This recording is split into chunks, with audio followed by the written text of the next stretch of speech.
L'Université de Lille est un établissement pluridisciplinaire. La santé y occupe une place importante en termes d'enseignement et de recherche. Et sa faculté de médecine fait partie de l'UFR des sciences de santé et du sport, UFR 3S, qui est affilié au Centre hospitalier universitaire de Lille, le CHU de Lille. L'équipe de médecine physique et réadaptation au sein de la faculté de médecine est impliquée depuis plusieurs années dans l'enseignement et la pratique de la thérapie manuelle, ce qui a permis de créer des liens avec la Haute École Louvain en Hainaut, qui est le chef de file du projet Nomade. Bonjour, je suis le professeur Vincent Tifraud, je suis chef de service à l'hôpital Zwinguedo en médecine physique et de réadaptation.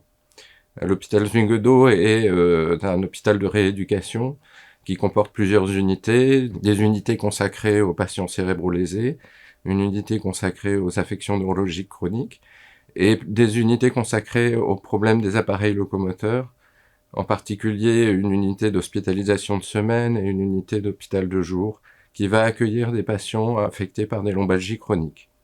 Dans ces unités, la prise en charge est pluridisciplinaire.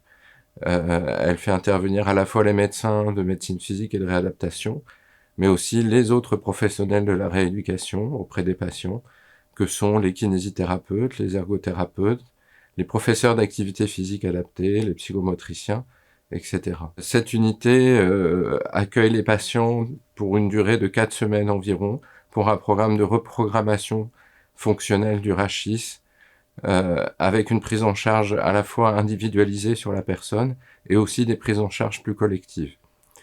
La prise en charge est à la fois physique, mais aussi éducative, avec des séances d'éducation sur la douleur, sur le fonctionnement du rachis, sur l'existence des lésions qui peuvent être à l'origine de douleurs.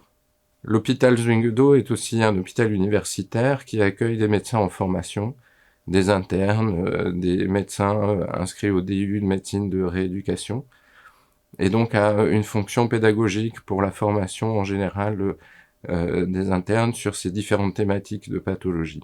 Bonjour, nous sommes ici à l'hôpital Zwinguedo, qui est l'établissement de rééducation adulte du CHU de Lille. Nous sommes très impliqués dans la prise en charge des troubles musculo-squelettiques et en particulier des lombalgies. Vous allez entendre et voir à l'œuvre divers intervenants de la rééducation et voir qu'on prend le patient par toutes les facettes finalement. Et puis vous allez aussi entendre le témoignage de Thésard, car un établissement hospitalier universitaire doit aussi faire de la recherche. Tous les deux travaillent dans le domaine de la lombalgie.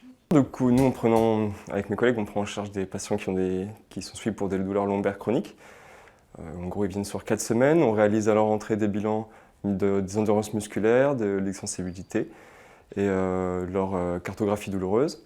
Suite à ça, sur les 2 premières semaines, on travaille surtout sur la prise de conscience du corps, sur leur schéma corporel, sur leurs sensations, sur la détente avec la bascule du bassin, mobilité lombo-pelvienne, la respiration abdominale, ainsi que la contraction des muscles du tronc. Et puis on essaie d'accentuer le travail sur l'autonomisation avec des auto-exercices, des auto-étirements, pour qu'ils soient plus capables de gérer leurs événements douloureux par la suite. Les séances individuelles sont ponctuées de groupes, de topos, sur l'anatomie, la biomécanique et la gestion de la douleur. Alors nous recevons ici des patients lombalgiques sur un protocole de 4 semaines avec 2 bilans réalisés, un bilan fonctionnel et un port de charge, afin d'évaluer les postures dans les activités de tous les jours. En ergothérapie, nous allons avoir une approche globale de la personne lombalgique. En effet, nous allons les aider à faire face aux difficultés qu'elles rencontrent dans leur quotidien, en respectant leurs habitudes de vie.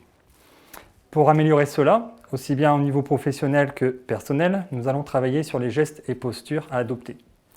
Nous allons également travailler sur les aides techniques et adapter l'environnement si besoin. Je m'appelle Rémi Trenel, je suis enseignant en activité physique adaptée et je prends en charge les lombalgiques pour une durée de 4 semaines.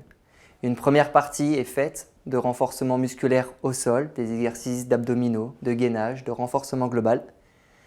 Et une deuxième partie d'activité sportive adaptée à chacun en fonction de leur capacité, avec des consignes et postures à respecter. Les sports sont badminton, tennis de table, volley, escalade, basket.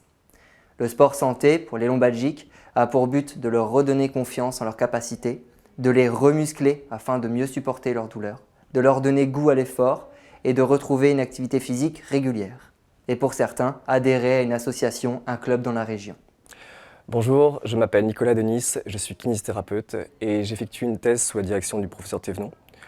L'étude principale de ma thèse est un essai contrôlé et randomisé qui vise à comparer l'efficacité de l'éducation aux neurosciences de la douleur, comparé à une stratégie éducative conventionnelle, le tout intégré à une prise en charge multidisciplinaire d'1 semaine sur la douleur, la fonction, à 3 mois et 1 an post-programme. Paul Thierry, donc je suis chercheur dans le projet Nomade. Je collabore ici avec le CHU de Lille dans le cadre d'une recherche pour valider la reproductibilité des mesures de mouvement qu'on peut faire avec ces petits appareils. Et ça rentre dans le cadre d'une recherche plus large qui permet d'intégrer via un système d'application toutes les données cliniques du patient, anamnèse, examen physique, et d'envoyer tout ça vers une banque de données pour pouvoir faire en intelligence artificielle une analyse complète de toutes ces données et aider à la décision thérapeutique dans la prise en charge de patients lombalgiques. Une autre mission importante de l'Université de Lille au sein du projet Nomade est la coordination des activités audiovisuelles du projet, donc grâce à une équipe dédiée à cela au sein de l'UFR 3S. Donc notamment, cela permet la création de vidéos pédagogiques ou promotionnelles en lien avec tous les opérateurs du projet.